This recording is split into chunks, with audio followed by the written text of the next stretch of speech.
বিবাহের জন্য 200 জন বরযাত্রী যাবে কেন? বিবাহের জন্য 200 জন বরযাত্রী যাবে কেন? 250 জন 500 জন বরযাত্রী যাবে কেন? এটাও হারাম। তুমি এতগুলি চ্যাংড়া ছুল্লুকে নিলে কেন? 5 জন মুরব্বী নিয়ে যাও বিবাহতে, বয়স্ক মানুষ 5 জন নিয়ে যাও, তারা বিবাহতে বসবে, তারা তোমাদের জন্য বরকতের দোয়া করবে।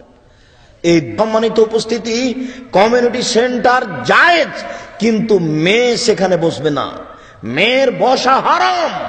ওই মেয়ে পুতুলের মতো হয়ে একটা পতিতালয়ের মেয়ে সেজে বসে আছে, আর শত শত মানুষ তাকে দেখছে আর উপঢকন দিয়ে যাচ্ছে। এটা কি ঘটনা? এরকম কেন? এরা কি কেউ মুসলমান নয়? এরা কি সবাই হিন্দু? এরা কি সবাই ইহুদি?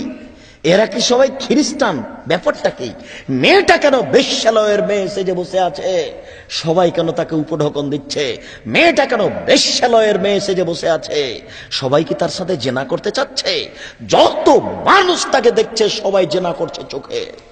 দলিল আমার কাছে আছে। কোন মায়ের বেটা এ কথার ভিতরে সোজ ঢোকাতে পারবে না। আম গাছে জাম ধরতে পারে, ধরে না। অমাবস্যার রাতে চাঁদ উঠতে পারে, উঠে না।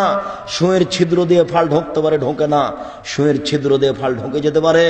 আম গাছে জাম ধরে যেতে পারে, অমাবস্যার রাতে চাঁদ উঠে যেতে পারে, এটা ঘটে যেতে পারে।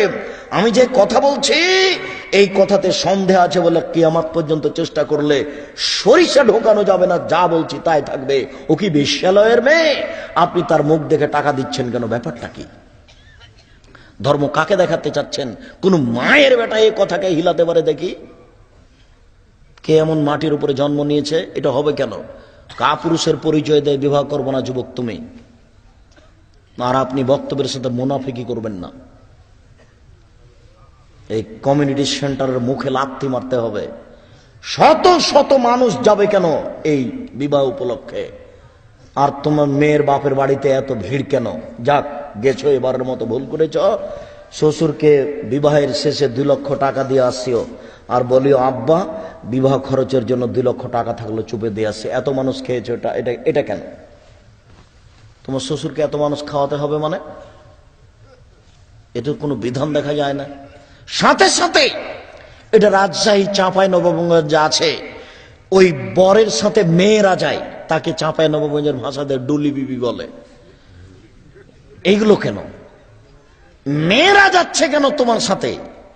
তোমার চাচাতো বোন, তোমার খালাতো বোন, তোমার ভাবি, এরা সবাই কেন বেশ্যালয়ের মেয়ে সেজে যাচ্ছে? তোমার সূচনাতেই জেনা। তোমার ভাবি তোমাকে হলুদ মাখেছে, এটা একটা জেনা।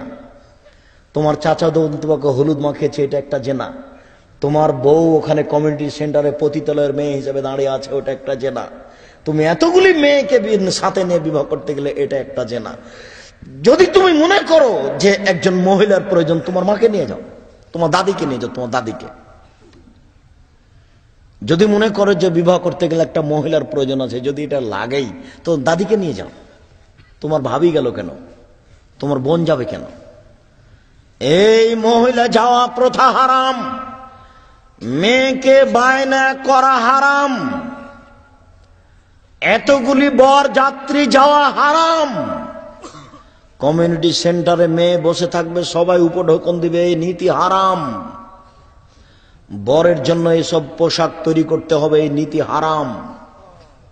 এই গীত গাওয়া হারাম, এই রং দেওয়া নীতি হারাম। বর যাত্রী এসেছে, তার জন্য বিবাহ ঘেরা হচ্ছে ফিতে দিয়ে, ফিতে কেটে দিয়ে টাকা দিয়ে ওরা ভিতরে ঢুকবে, এই নীতি হারাম। বরকে লক্ষ্য করে কোনো কোনো এলাকাতে থাকতে পারে 1 গ্লাসে দিয়েছে চিনির শরবত আর একটাতে দিয়েছে লবণের শরবত। এই প্রতারণা হারাম। একটা পানে দেওয়া আছে মিষ্টি আর একটা পানে দেওয়া আছে লবণ বা আরো কিছু। এই প্রতারণা নীতি হারাম। তোমাকে এই সব নীতিতে লাথি মেরে কবর দিতে হবে। এই জন্য তুমি জন্ম নিয়েছ।